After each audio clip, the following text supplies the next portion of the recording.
जय हिंद दोस्तों। आज हम पढ़ेंगे विधानसभा। विधानसभा का गठन राज्य विधानमंडल का निम्न सदन विधानसभा कहलाता है। विधानसभा जनता का सदन है।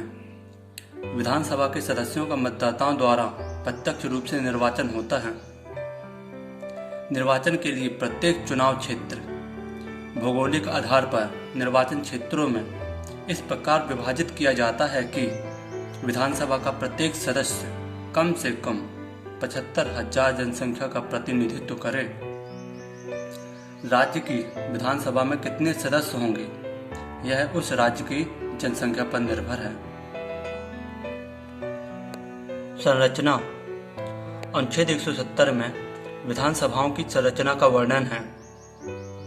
संविधान के अनुसार राज्य की विधानसभा के सदस्यों की अधिकतम संख्या 500 और न्यूनतम संख्या 60 होगी। लेकिन अपवाद है गोवा 40, मिजोरम 40 और सिक्किम 32। विधानसभा की अध्यक्षता करने के लिए एक अध्यक्ष का चुनाव करने का अधिकार सदन को प्राप्त है, जो इसकी बैठकों का संचालन करता है। अनुच्छेद 332 के अनुसार विधानसभाओं में जनसंख्या के आधार पर अनुसूचित जातियों और जनजातियों के लिए स्थानों का आरक्षण किया जाता है। साधारणतः विधानसभा अध्यक्ष सदन में मतदान नहीं करता, किंतु यदि सदन में मत बराबरी में बंट जाए तो वह निर्णायक मत देता है। जब कभी अध्यक्ष को उसके पद से हटाने का प्रस्ताव विचाराधीन हो तो उस समय वह सदन की बैठकों की अध्यक्षता नहीं करता।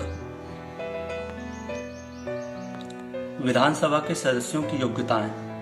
पहला तो वह भारत का नागरिक हो।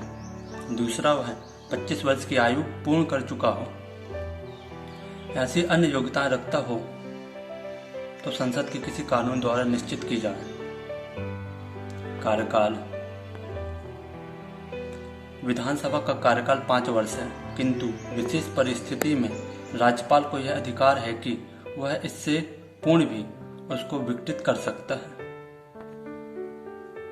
आपातकाल की घोषणा के दौरान विधानसभाओं का कार्यकाल 1 वर्ष के लिए बढ़ाया जा सकता है। विधानसभा के अधिकार और कार्य। पहला, विधि निर्माण। इसे राज्य सूची से संबंधित विषयों पर विधि निर्माण का अनन्य अधिकार प्राप्त है। दूसरा पॉइंट, समवर्ती सूची से संबद्ध विषयों पर संसद की तरह राज्य विधानमंडल भी विधि निर्माण कर सकता है, किंतु यदि दोनों द्वारा निर्मित विधियों में परस्पर विरोध की सीमा हो तो तब संसदीय विधि मान्य है। दूसरा, वित्तीय विषयों में संबंधित प्रक्रिया। राज्य विधानमंडल राज्य सरकार की वित्तीय अवस्था को पूर्णतः नियंत्रित करता है। प्रत्येक वित्तीय वर्ष के आरंभ में विधानमंडल के सम्मुख वार्षिक वित्तीय विवरण अथवा बजट प्रस्तुत किया जाता है, जिसमें शासन की आय और व्यय का विवरण रहता है। बजट वित्त मंत्री द्वारा रखा जाता है, अनुच्छेद 202 के अनुसार।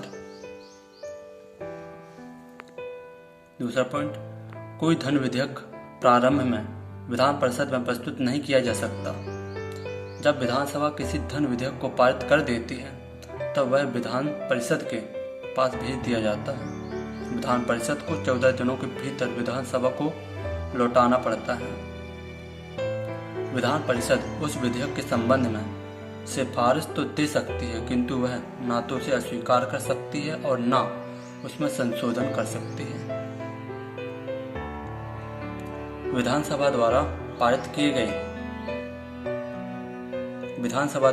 किए जाने के 14 दिनों के बाद विधेयक को दोनों सदनों द्वारा पारित समझ लिया जाता है तथा राज्यपाल को उस पर अपनी सहमति देनी पड़ती है।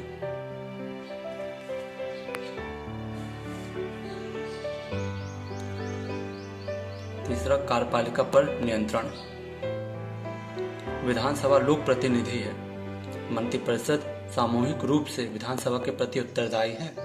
इसका तात्पर्य यह है कि किसी भी विभाग की नीति या विधि विधानसभा में पारित न होने की स्थिति में संपूर्ण मंत्रिपरिषद उत्तरदायी है। जब कभी मंत्रिपरिषद के विरुद्ध अविश्वास प्रस्ताव पारित हो जाता है तो समूचा मंत्रिपरिषद को त्यागपत्र देना पड़ता है।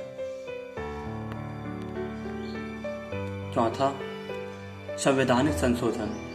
संघीय स्वरूप को प्रभावित करने वाला कोई संविधान संशोधन विधेयक यदि संसद के दोनों सदनों के द्वारा पारित हो जाता है तो आधे से अधिक राज्यों के विधानमंडलों द्वारा उसकी पुष्टि आवश्यक है। पांचवा, निर्वाचन संबंधी अधिकार। राष्ट्रपति के निर्वाचन में जितना मताधिकार संसद के दोनों सदनों के सदस्यों को प्राप्त है उतना ही राज्यों की विधानसभाओं के निर्वाचित सदस्यों को प्राप्त है। ये थे विधानसभा के अधिकार या कार्य। विधानसभा की सदस्य संख्या। सबसे अधिक विधानसभा सीट उत्तर प्रदेश की है 403, फिर पश्चिम बंगाल की 294, महाराष्ट्र की 288, बिहार की 243, तमिलनाडु की 234, मध्य प्रदेश की 230, कर्नाटका की 224, राजस्थान 200, गुजरात 182, दिल्ली में विधानसभा सीट 70, पुदुचेरी में 23। धन्यवाद दोस्तों। यदि यह वीडियो आपको पसंद आया है तो लाइक शेयर सब्सक्राइब जरूर करें। जय हिंद।